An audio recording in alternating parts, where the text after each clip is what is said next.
Well, Shemai Ffrindiau, how are you all?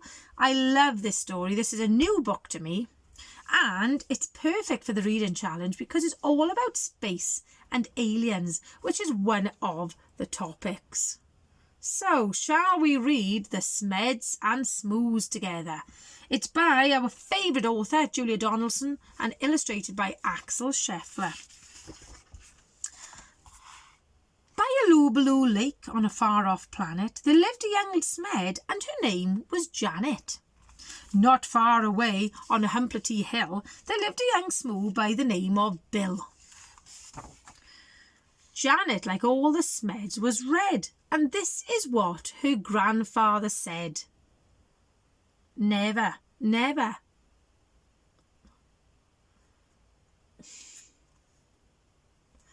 I don't know what Mrs. Richards did to her phone then. Oh my goodness, having a bit of a technical hitch. Let's try again. Never, never play with the Smoos. They sleep in holes. They wear strange shoes. They jump about like kangaroos. Never, never play with the Smoos. Bill, like the other Smoos, was blue, and these were the words of Grandmother Smoo. Never, never play with the Smeds. They have strange hair upon their heads. They sleep in funny things called beds. Never, never play with the Smeds. The Smeds on their lake like nothing better than splashing about, getting wetter and wetter. But Janet grew bored with this watery play, and early one morning she tiptoed away. The Smoos jumped about on their Humplety hill. They bounced up and down it and never stood still. But Bill was beginning to think this is boring, so early one morning he set off exploring. Janet met Bill in the Wurpler wood, where the trockles grew tall and the glompom smelled good. The two rubbed antennae and played all day long. She told him a story, he sang her a song. Then they climbed to the top of the gerberry coot and nibbled its juicy and jellyful fruit. Till who should disturb them but Grandfather Smed? Shaking his fist, he angrily said, Never, never play with a Smoo. They're such a nasty shade of blue. For the 100th time I say to you, never, never play with a Smoo. Grandmother Smoo was close behind, and this is how she spoke her mind. Never, never play with a Smed. They're such a dreadful shade of red. I'll say again what I've always said. Never, never play with a Smed.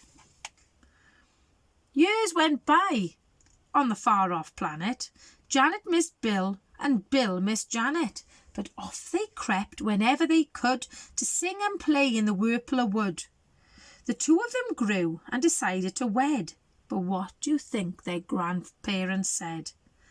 Never, never marry a Smoo. They're a beastly bunch, they're a crazy crew. They drink black tea, they eat green stew. Never, never marry a Smoo.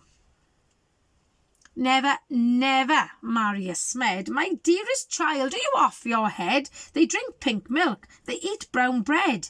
Never, never marry a Smed. Janet and Bill stole out that night while their family slept and the schoon shone bright.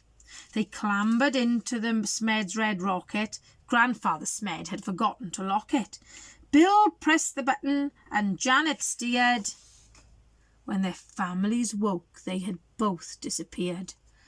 The Smed said, Your Bill must have stolen our Janet and taken her off to a distant planet. The Smoo said, It's Janet who's stolen our Bill and lured him away from the Humplety hill. The Smoos climbed into their rocket of blue, and they said to the Smeds, You had better come too. Suspicious and scowling, they soared into space till they reached planet Vumjum, a dry, dusty place. The Vums had long arms which they waved in the air, but they didn't have news of the runaway pair. The next stop was Lugelstrop, covered in roses and watered by beasts with small eyes and long noses. They touched down on Grimbletosh, coated in grime. They searched planet Glurch and found nothing but slime. So she's just stopping her phone ringing. One morning, the Smoos found they'd run out of tea. So the Smeds shared their milk, which was pink as could be. Then Grandfather Smed said, "My hair needs a trim," and Grandmother Smoo kindly cut it for him. They landed on Skloop, where the Skloopies wore kilts, then flew to Claboo, where the Clabs walked on stilts. They searched all year long, and they searched longer still, but they didn't find Janet and didn't find Bill. "Alas," said the Smoos, and the Smeds said, "Alack, we have failed in our quest, we had better turn back." So they turned and flew home to their very own planet, and far down below them they saw Bill and Janet. The rocket touched down and they ran to the wood, where the trockles grew tall and the glompoms smelled good. And there in a glade by a rocket of red were the runaway Smoo and the runaway Smed. They'd got lost and flown home again, only to find that all of the others had left them behind. There was joy, jam and jumping. Then Janet said, "Maybe you'd like to make friends with our dear little baby." A baby? A red one? A blue one? But no. That baby was purple from head to toe. They all hugged the Smoo Smed, their new baby brother, and Grandpa and Gran even hugged one another. They laughed and they splashed and they danced with delight, and they played with that baby from morning till night. They made him a rattle, they made him a flute, they fed him the fruit of the gerberry coot. Then they sang by the light of the silvery scoon, and you can sing too if you make up a tune. Play with the Smeds and play with the Smoos, play with whichever friends you choose. Then close your eyes and while you snooze, dream of the Smeds and dream of the Smoos. Oh, what a fantastic story. And it just goes to show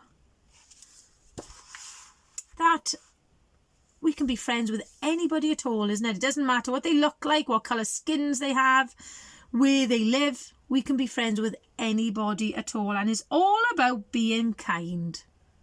So shall we do our goodbye song? 1, 2, 3. Hwyl fawr ffrindiau, hwyl fawr ffrindiau, hwyl fawr ffrindiau, mae'n amser dweud hwyl fawr. Tŵr-a-lŵr-a banter ni, banter ni, banter ni, tŵr-a-lŵr-a banter ni, mae'n amser dweud hwyl fawr. See you soon with our next story. Hwyl fawr ffrindiau.